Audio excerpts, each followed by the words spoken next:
Selamlar, mutfak tezgahımızı kaplama kararı aldık. Önceki halinin görüntüsünden çok memnun değildik. Yenilenmiş haliyle iyi mi oldu, kötü mü oldu hala emin değiliz.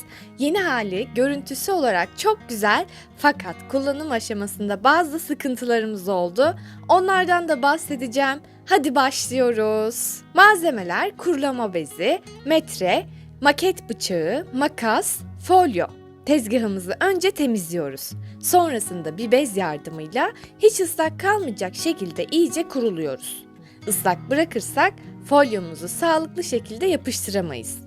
Folyomuzu kesmeye başlamadan önce metre ile tezgahımızın boyutlarını ölçüyoruz. En, boy, derinlik her açısını ölçüyorum. Ölçüm işlemlerinden sonra aldığımız ölçülere göre şimdi folyo üzerinden kesim yapacağız. Düzgün bir kesim olması için cetvelle çiziyorum. Çizdiğimiz yerlerden dikkatlice makasla kesiyorum. Zaten kareler halinde folyonun arkasına işaretler yapmışlar. Ama ben hata olmaması için yine de çizim yaptım. Artık kestiğimiz ilk parçayı yapıştıracağız.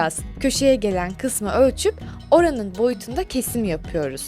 Ölçü doğru mu diye kontrol ettikten sonra köşeden başlayarak yapıştırmaya başlıyoruz. Folyonun yapışkan kısmını bu şekilde açıyoruz. Yapışkanlık kısmının kağıdını tamamen kaldırarak yapıştırma yapmıyoruz. Tamamını açarsak yamuk yapışabilir. Kaldırması zor oluyor. Hava almadan yapışması için kartla düzleştirerek yapıştırıyoruz. Kırışmamasına da dikkat ediyoruz. Kırıştığında görüntüsü çok kötü oluyor. Bu tezgahın kaplaması için bir günümüzü harcadık. Daha büyük bir tezgaha sahip olsak bir hafta sürecekti herhalde. Tezgahımın küçük olmasına ilk kez bu kadar çok sevindim. Tezgahın bir diğer kısmına da aynı şekilde kaplama işlemimizi yaptık. Bir diğer zor olan kısma geldik. Doğalgaz borusunun olduğu yerin tam arkası. Burayı da yine ölçüyoruz ve kesiyoruz. Sonrasında yapıştırmaya başlıyoruz. Siz de tezgahınızı kaplamayı düşünüyorsanız pek kolay bir işlem değilmiş. Bunu göze alarak kaplamaya karar verin derim. Ama tabii belki siz bizim kadar zorlanmazsınız. Biz bu tezgahın üst kısmında çok zorlandık. Doğalgaz borusunun olduğu kısım bayağı yordu bizi. Kırışıklık ve hava boşluğu oluşmaması için alta kadar birden yapıştırma işlemi yapmıyoruz. Kısım kısım yapıştırıyoruz.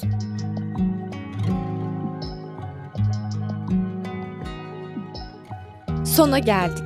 Burada beklenmedik bir sorun oluştu ama düzelttik. Tezgahın yüzeyini kaplama zamanı geldi. İlk olarak ölçülere göre folyomuzu ölçüyoruz. Ölçülere göre kesim işlemimizi gerçekleştiriyoruz. Folyomuzu ikiye böldük. Ocağın olduğu kısımla musluk tarafını ayrı yapma kararı aldık. Birlikte yapanlar da var ama biz kendimize güvenemedik. Doğalgaz borusunun olduğu kısmı o bölgenin ölçüsüne göre kesiyoruz. Folyomuzu yapıştırmak için bir köşesinden açıyoruz. Dikkatli şekilde yapıştırıyoruz. Bu arada en düzgün kısmı bu taraf oldu. Hava kabarcıkları için ufak bir çözüm yöntemi var. İğne ile kabarcıklar üzerinden dikkatli şekilde minik delikler açıp kartla üzerinden geçerseniz kabarcıklar düzeliyor. Ocağın ön kısmı için farklı bir parça kesiyoruz. Burayı da dikkatli şekilde acele etmeden yapıştırıyoruz. Küçük parça olduğu için bu kısım bayağı kolay oldu.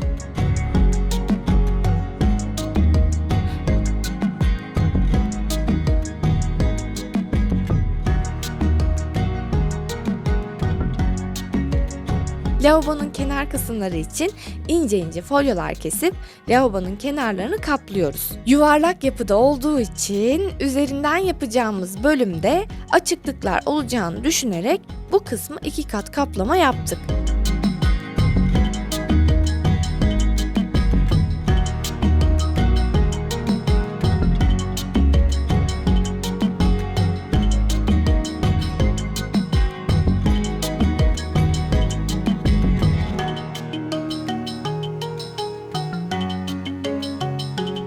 Musluğa gelen kısmı ölçüp kesik atıyoruz. Bu kısım sonrasında kenar kısımlarını yapıştırmış olmamıza rağmen yırtıldı ne yazık ki. Şu an o şekilde kullanıyorum.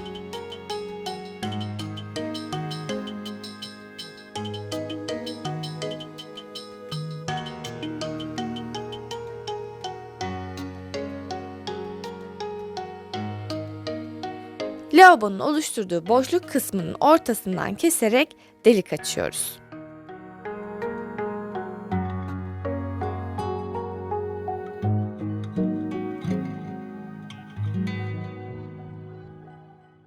Cetvelle iç uzunluğunu ne kadar bırakacağımızı ölçüp çiziyoruz.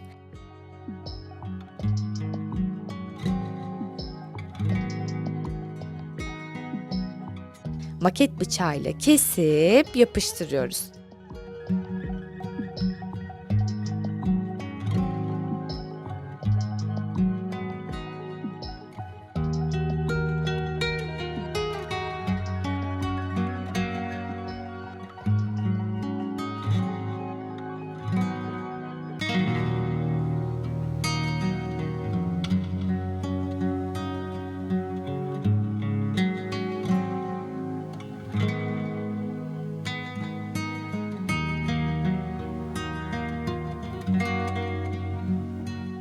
Folyo ile tezgahı kaplama işlemimiz bitti.